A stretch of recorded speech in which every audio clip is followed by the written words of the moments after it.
The weight of my father's hand landed heavily on my shoulder. His grip, though not physically painful, carried the familiar weight of disappointment I'd grown accustomed to over the years. "Melanie, you need to be realistic," he said, voice gruff with what he called pragmatism and I called defeat. "Photography isn't a career. It's a hobby, at best." My camera sat on the kitchen table between us, an old Canon I'd saved for months to buy. The memory card inside held what I believed was my best work yet, a series of portraits capturing the weathered faces of fishermen at the harbor. I'd risen before dawn for 3 consecutive days to catch the perfect morning light as it illuminated their stories. "You haven't even looked at them," I replied, trying to keep the tremor from my voice. At 24, I should have been past the point where my father's approval mattered so much. Yet here I was, heart racing as if I were still a child seeking validation for a crayon drawing. My mother sighed from her position at the stove, the sound telegraphing her exhaustion with this recurring argument. "Melanie Hargrove, your father is just looking out for you," she said, stirring the pot of stew with more force than necessary. "Look at your sister, steady job at the bank, married, starting a family. That's security." I glanced at the refrigerator where a photo of Caroline and her husband beamed beneath a world's best daughter magnet. Caroline, the benchmark against which my every decision was measured and found wanting. "I'm not Caroline," I said, the words barely audible. Dad released my shoulder, his sigh heavy with resignation. "No, you certainly aren't." The way he said it, not accusatory but matter-of-fact, cut deeper than any shouting match could have.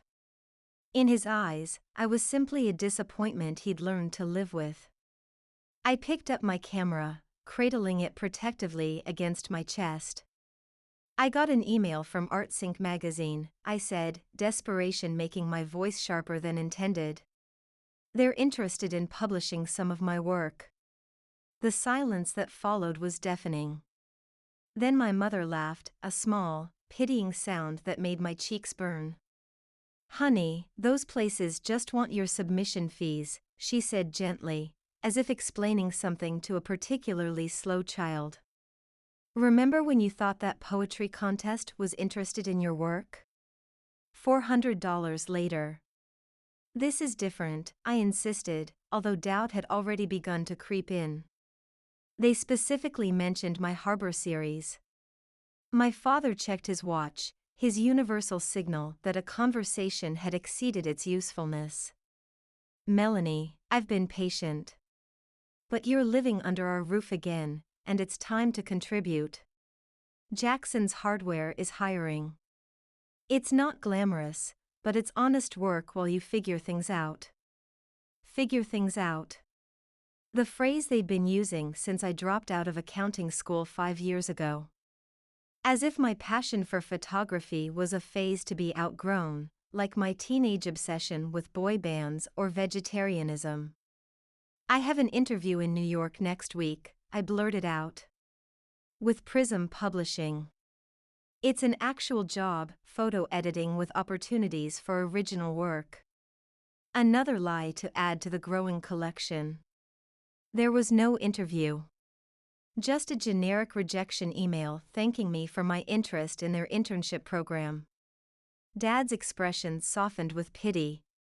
"New York is expensive, honey. Be practical." He reached for his wallet and pulled out 3 $20 bills, placing them on the table next to my camera.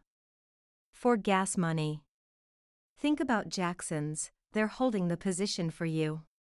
The money lay there between us, a tangible symbol of the gulf between my dreams and my family's expectations. I wanted to refuse it, to maintain some illusion of independence, but my bank account was approaching zero.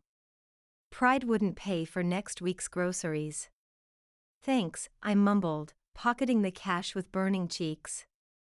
Later that night, I sat cross-legged on my childhood bed, scrolling through my portfolio on my laptop. The bedroom remained frozen in time, swim team trophies gathering dust on shelves, faded posters of bands I'd outgrown still clinging to the walls. Moving back home after my apartment lease ended was supposed to be temporary, 6 months at most. That was 18 months ago. My phone pinged with a notification. A text from Ryan, my closest friend since high school and the only person who took my photography seriously. Just saw your Sunset Harbor shot on Instagram. Stunning, Mel. Like, National Geographic level stunning. I smiled, his words a balm to my bruised confidence.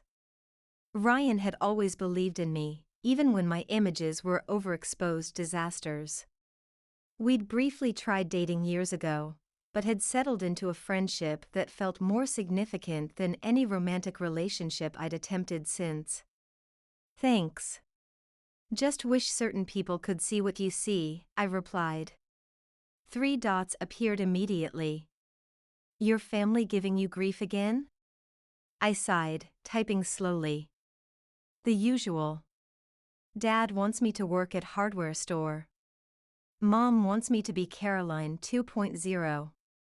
Let me call you. I have news. Seconds later, my phone buzzed with his incoming call. So, he said, skipping hello entirely, remember that connection I mentioned at Berkeley Arts? My heart skipped. Berkeley Arts was a prestigious gallery in San Francisco that Ryan had interned with last summer. Yes? I tried to keep the hope from my voice. Hope had become a dangerous luxury. They're doing a showcase for emerging photographers. Theme is American resilience. Your Fisherman series would be perfect. I closed my eyes, imagining my photographs, my vision, hanging on pristine white walls. There's a catch, Ryan continued. Application deadline is tomorrow night. And there's a $200 submission fee. My eyes flew to the 320s I'd placed on my nightstand. $60, not even a third of what I'd need. And asking my parents for more was out of the question. They'd see it as throwing good money after bad. I can't, I said, the words physically painful. Maybe next time. Hold on, Ryan said, his voice dropping conspiratorially. What if I told you I already submitted 3 of your harbor shots from the ones you sent me last month? And that the gallery director wants to see more? My breath caught. You what? Technically, they're already considering you. This isn't speculative. They want your full portfolio, Mel. I can cover the fee. No, I said quickly. No more handouts. I glanced again at the money on my nightstand, my father's vote of no confidence, and made a decision. I'll find the money. Send me the submission details. After hanging up, I looked around my childhood room, at the ghosts of achievements past and the stifling reminder of present failures. My gaze landed on my mother's old pearl necklace, a gift she'd given me for my college graduation. It sat in its velvet box, unused. I'd never liked pearls. But they were worth something. The pawn shop would open at 9 tomorrow. Decisions had to be made. And for once, I was going to make them for myself. For months later, I stood outside Berkeley Arts Gallery, heart hammering against my ribs. The exhibition was opening tonight, and 6 of my photographs hung inside, part of a collection featuring 30 photographers from across the country. I'd sold the pearls for less than I'd hoped, but enough to cover the submission fee. I'd told my parents I was visiting Ryan for the weekend, which wasn't entirely untrue. He'd offered his couch while I was in San Francisco. What I hadn't mentioned was the exhibition, or that I'd be attending opening night. Hope was a dangerous thing, but it had become impossible to suppress after receiving the acceptance email. Still, I'd kept quiet. Better to fail in private than to invite my family to witness another disappointment. My phone buzzed in my clutch. A text from my mother. How's the visit with Ryan? Dad spotted a help wanted sign at the grocery store. Should he put in a word? I slipped the phone back without replying. Tonight wasn't about endless job applications or lowered expectations. Tonight was mine. The gallery door opened, and Ryan emerged, resplendent in a charcoal suit I'd never seen before. They're letting people in, he said, eyes bright with excitement. Ready for your debut? Terrified, I admitted, smoothing down the front of my black dress. Another thrift shop find that looked more expensive than it was. What if nobody likes them? Ryan took my hands, his expression suddenly serious. Melanie Hargrove, listen to me. Your work is already validated by being selected. Everything else is just noise. He gestured to the building behind him. 300 photographers applied. 30 got in. You're already in the top 10%. I nodded, trying to absorb his confidence. Inside, the gallery hummed with conversations and clinking glasses. I moved through the space as if in a dream, nodding at strangers who had no idea I was one of the artists. The walls were lined with photographs, stories of farmers battling drought, factory workers adapting to automation, communities rebuilding after natural disasters. And there, on the far wall, illuminated by perfect lighting, my fishermen. The weathered faces that had risen before dawn, generation after generation, to wrest their living from the indifferent sea. I stood motionless before them, seeing my own work with new eyes. They were good. Not just my best friend says so good, but objectively, artistically valuable. The composition, the lighting, the raw humanity captured in each lined face, it was exactly what I'd envisioned. Excuse me, a woman's voice interrupted my thoughts. She was elegant, 50-ish, with a sleek gray bob and a press badge. Are you familiar with the photographer who captured these? My cheeks warmed. I am, actually. She nodded appreciatively. The intimacy is remarkable. Most photographers point their cameras at these working-class subjects with anthropological distance. These feel like they were taken by someone who belongs. Thank you, I said, the words barely audible. Her eyebrows rose. You're Melanie Hargrove? I nodded, extending my hand automatically. Judith Winters, Artistry Now magazine, she replied, her grip firm. I'd love to feature your series in our Voices to Watch section. My vision swam slightly. Artistry Now was a respected national publication. Yes, that would be incredible, I managed. She handed me a business card. Send me your portfolio. And be prepared for an interview next week. These images tell a story, but I want to know yours as well. After she walked away, Ryan appeared at my side, 2 champagne flutes in hand. Was that Judith Winters? He asked, passing me a glass. I saw her talking to you. I nodded, still processing what had just happened. She wants to feature my work in Artistry Now. Ryan's whoop of delight drew glances from nearby attendees. Mel, that's huge. Artistry Now is major league. The champagne bubbles tickled my nose as I took a sip, trying to ground myself in the reality of the moment. For years, I'd imagined a scene like this, validation from someone who mattered in the art world.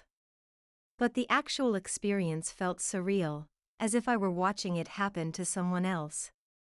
The rest of the evening passed in a blur of introductions, conversations, and more champagne than was probably wise. By closing time, I had collected 6 business cards, including one from a small Seattle gallery interested in hosting a solo exhibition of my work. Outside, the cool night air helped clear my head. Ryan looped his arm through mine as we walked toward the BART station. "How does it feel?" he asked. "Being a legitimate, recognized artist?" I laughed, the sound surprisingly light after years of carrying around the heavy weight of familial disappointment. "Surreal. Like I'm waiting for someone to reveal it's all an elaborate prank." "Not a prank," Ryan said, squeezing my arm. "Just the universe finally catching up to what I've known for years." We stopped at a crosswalk, waiting for the light to change. "You should tell your parents," he said quietly. "About tonight. About artistry now." The mention of my family punctured the bubble of euphoria I'd been floating in. "What's the point?" "They'll find a way to diminish it." "That's nice, honey, but when are you getting a real job?" Ryan shook his head. "Maybe. Or maybe seeing your work recognized will finally open their eyes." I didn't respond. Years of experience had taught me that no achievement of mine could compete with Caroline's conventional success. But later that night, curled up on Ryan's couch, I found myself scrolling through the photos I'd taken at the gallery. My fisherman, dignified on those white walls. The small red sold sticker beneath two of them, evidence that someone valued my vision enough to pay for it. Before I could second-guess myself, I texted the best image to my mother with a simple caption: "My photographs were featured at Berkeley Arts Gallery tonight. 2 sold." I didn't expect a response, it was after midnight in my hometown. But my phone buzzed almost immediately.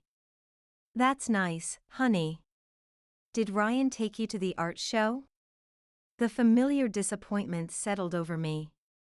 She'd completely missed, or deliberately ignored, what I was telling her. "No, Mom. My photographs. The ones I took. They were in the show. People bought them." 3 dots appeared and disappeared several times before her response came through. "Oh. Well, that's wonderful. A nice hobby that pays for itself. Did you stop by that grocery store while you were out there?" I shut off my phone without responding, a bitter laugh escaping my throat. Some things never changed. But something had changed tonight, I realized. Me. For the first time, my family's approval didn't feel like oxygen, necessary for survival. I'd breathed the rarefied air of professional recognition, and it had sustained me. I fell asleep with a new resolve forming. I wouldn't seek their validation anymore. I'd build my own path.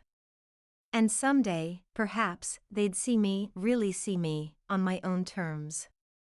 "They want to put me on the cover," I said, my voice steady despite the earthquake happening inside my chest.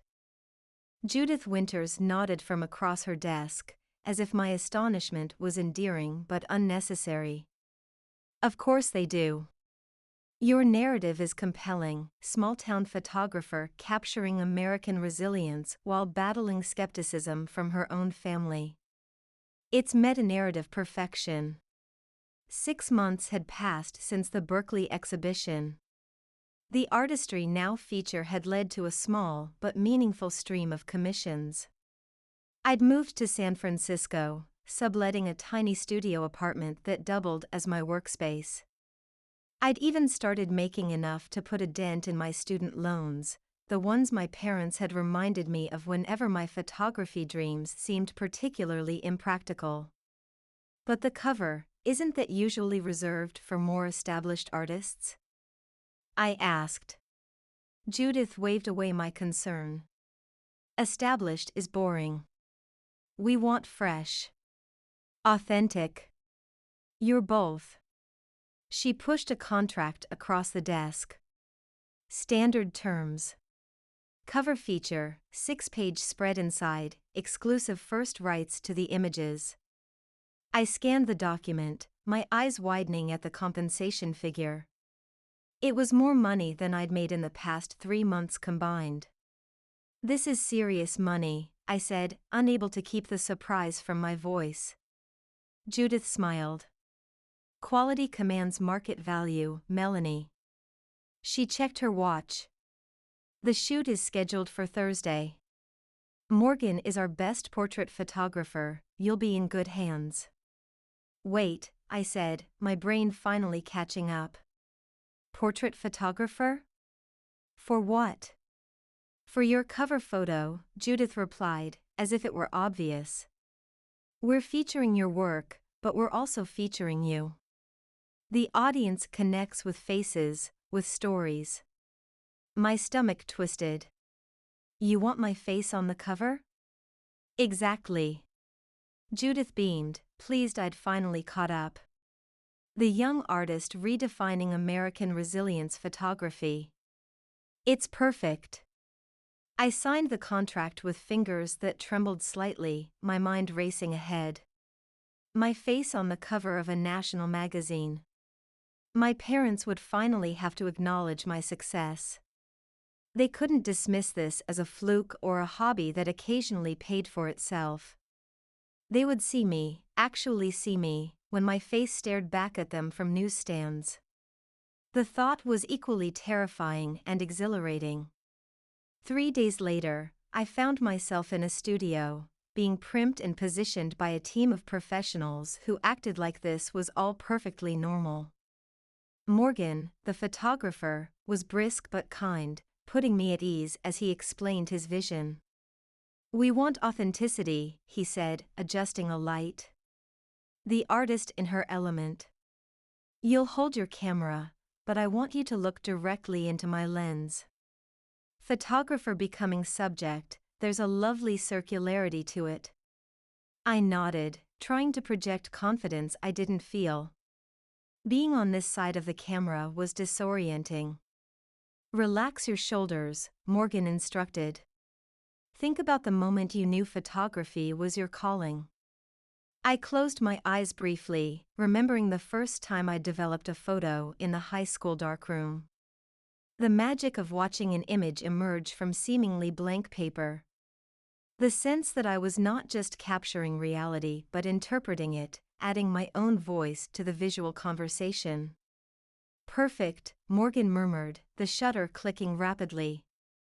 Hold that expression. For the next 2 hours, I moved through poses and expressions, gradually forgetting my self-consciousness. Morgan showed me some of the captures on his digital display, and I was startled by the woman looking back at me, confident, purposeful, with eyes that seemed to hold secrets. Is that really how I look? I asked, genuinely curious. Morgan smiled. It's how you look when you forget to doubt yourself. The wisdom of his observation stayed with me long after the shoot ended. 2 weeks later, a package arrived at my apartment. Inside was an advance copy of Artistry Now with my face on the cover, eyes direct, expression quietly determined, camera held at ready. The headline read, Melanie Hargrove, Capturing American Resilience from the Outside In. I traced my name with a fingertip, the surreality of the moment overwhelming me. I'd done this. Despite every doubting voice, including my own, I'd created this reality. Without thinking, I snapped a photo of the cover and texted it to my parents. Look what arrived today. This time, I wasn't seeking validation. I was making an announcement. Minutes passed with no response. Then my phone rang, my father's number flashing on the screen. I took a steadying breath before answering. Hello? Melanie? His voice sounded strange. Is this real? This magazine cover your mother just showed me? Yes, I said simply. It's the July issue of Artistry Now. It'll be on newsstands next week. A long silence stretched between us. I don't understand, he finally said. How did this happen? The question struck me as both genuine and absurd. How did it happen? Despite you, I wanted to say. Despite every dismissal and every push toward conventional security. Despite having to pawn my graduation pearls to pay the submission fee that started this journey. Instead, I said, I've been working hard, Dad. My photography is gaining recognition. Another silence. Your mother and I, he began, then stopped. We always thought. We worried. That I'd fail? I finished for him. That I'd end up broke and regretful? That you'd be unhappy, he corrected, his voice unexpectedly gentle. Art is such a difficult path. We just wanted security for you. The admission disarmed me slightly. I know, I conceded. But photography isn't just what I do. It's who I am. I heard him take a deep breath. The magazine, it's a big deal? National distribution. Major byline for my career. He was quiet for so long I thought we'd lost the connection. Then, in a voice heavy with emotion, he said something I'd never heard from him before. I'm proud of you, Melanie. For simple words that I'd given up hoping to hear. They hit me with physical force, bringing unexpected tears to my eyes. Thank you, I managed, the words barely audible. Your mother wants to talk to you, he said. There was a shuffling sound, and then my mother's voice, thick with tears. My baby's on a magazine cover, she said, half laughing, half crying. I'm looking at it right now. You look so beautiful. So grown up. Mom. We were wrong, she interrupted. Your father and I. We were so afraid for you that we couldn't see what you were capable of. A pause. Can you forgive us? I sank onto my couch, emotions swirling. The validation I'd stopped seeking was suddenly being offered, overwhelming in its completeness. There's nothing to forgive, I said, surprising myself with the truth of it. You wanted what was best for me. We just disagreed about what that was. We're going to buy every copy in town, she declared. Your father's already called the bookstore to reserve them. I laughed, imagining my serious father proudly purchasing armloads of magazines. That's not necessary. Of course it is, she insisted. Our daughter is famous.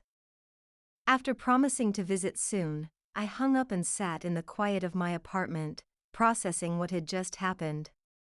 The shift felt seismic, the relationship with my parents fundamentally altered by a glossy magazine cover.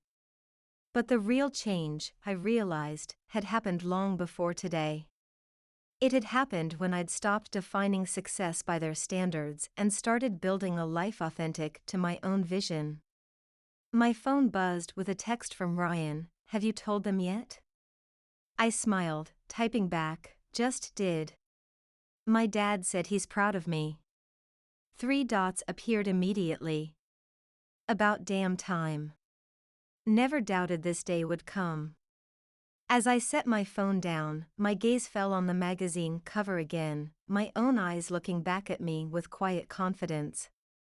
The portrait captured something I was only beginning to fully embody, a woman who had found her path and was walking it with purpose. My family could finally see me. But more importantly, I could see myself. 1 year later, I stood in a crowded gallery in my hometown, surrounded by familiar faces seeing my work for the first time. The local arts council had organized the exhibition after my artistry now cover made me something of a local celebrity. Former teachers, childhood neighbors, even my high school nemesis had turned out for opening night. My Fisherman series had expanded to include portraits from across the state, factory workers, farmers, teachers, nurses. Ordinary people with extraordinary resilience, their stories etched in the lines of their faces. "These are remarkable, Miss Hargrove," said Mr. Peterson, my old high school art teacher. "I always knew you had a special eye." I accepted his praise with a grateful nod, though we both knew he'd encouraged me to pursue graphic design instead of fine art photography. Memory was selective that way, people rewriting their roles in your story once success arrived. Across the room, my parents moved from photo to photo, stopping to speak with each admirer of my work. My father, dressed in an uncharacteristic blazer, was pointing out details in my composition to anyone who would listen, as if he'd been my greatest champion all along. In a way, it was comical. In another, deeply moving. "Your parents are really working the room," Ryan observed, appearing at my side with 2 glasses of wine. "Your dad just explained the rule of thirds to the mayor." I snorted into my glass. Did he get it right? Not even close. But he's very enthusiastic. We watched as my mother proudly showed someone the framed copy of my magazine cover that had been placed at the entrance to the exhibition. "It's weird," I said. "They act like they always believed in me." Ryan shrugged. "People adapt their narratives. They need to see themselves as the heroes of their own stories." "And what about my story? Do they get to rewrite their roles in that too?" He considered this, head tilted thoughtfully. "Maybe the truest victory is that their role doesn't matter as much anymore. You've built your life without their approval. Now they're just characters in your success, not gatekeepers to it." The wisdom of his observation struck me. He was right. A year ago, I'd sent them that magazine cover seeking validation, a final, incontrovertible proof of my worth. Now, watching them bask in reflected glory, I realized their approval had become a nice bonus rather than a necessary foundation. "There she is." My mother's voice cut through my thoughts as she approached, pulling along a bewildered-looking older couple. "These are the Hendersons from church. They just bought one of your photographs." Mrs. Henderson smiled shyly. "It's the fisherman with the pipe. My father was a fisherman." It reminded me of him. "Thank you," I said sincerely. "I'm honored my work connected with you." After they moved on, my mother lingered, her eyes misty.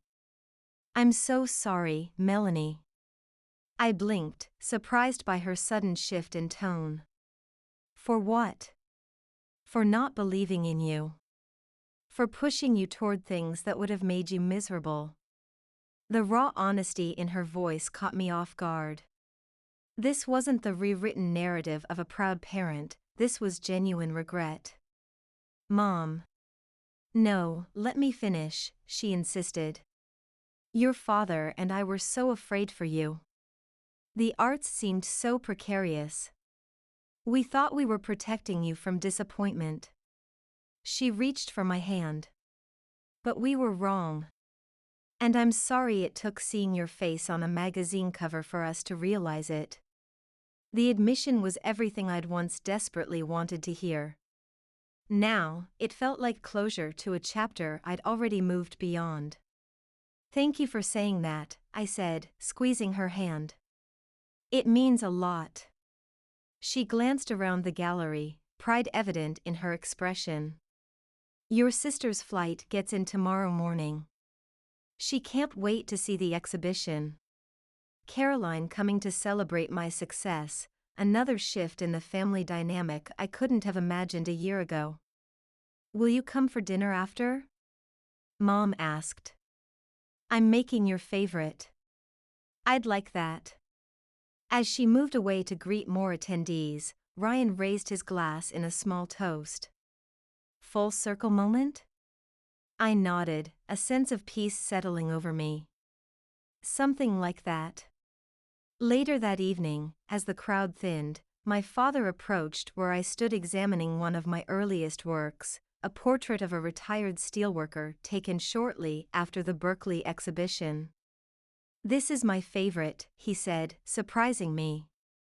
There's something in his eyes. A dignity, despite everything life's thrown at him. I turned to really look at my father, the gray now outnumbering the brown in his hair, the reading glasses hanging from a cord around his neck, the pride he was making no effort to conceal. "You see it," I said softly. "What I was trying to capture." He nodded, not looking at me but at the photograph. "I see it now. I'm sorry it took me so long."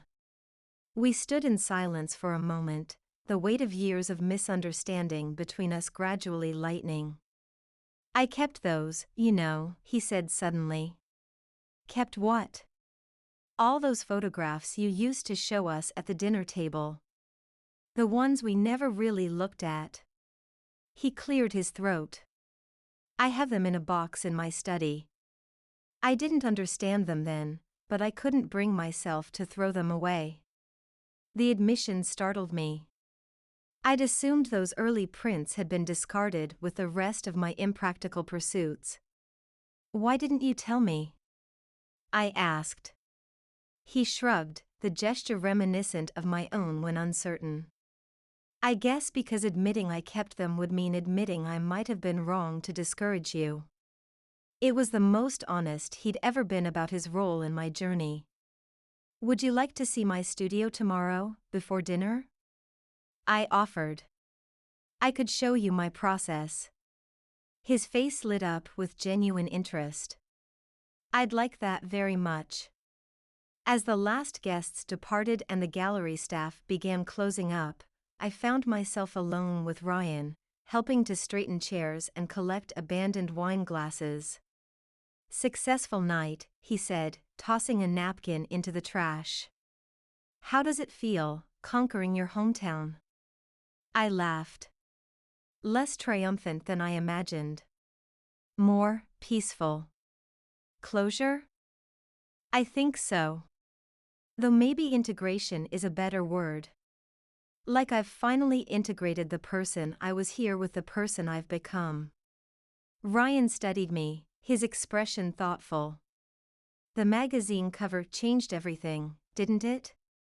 I considered this, thinking back to the sequence of events that had led me here. The Berkeley exhibition that Judith Winters had attended. The Artistry Now feature that had expanded my professional network exponentially.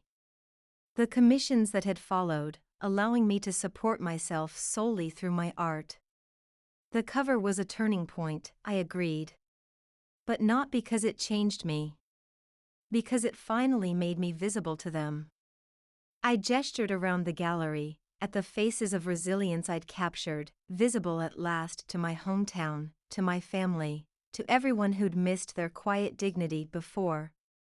"You gave them that gift," Ryan said. "The gift of seeing." Outside, the summer night was warm and star-filled. We walked toward Ryan's car, our footsteps echoing on the empty street. "What's next?" he asked.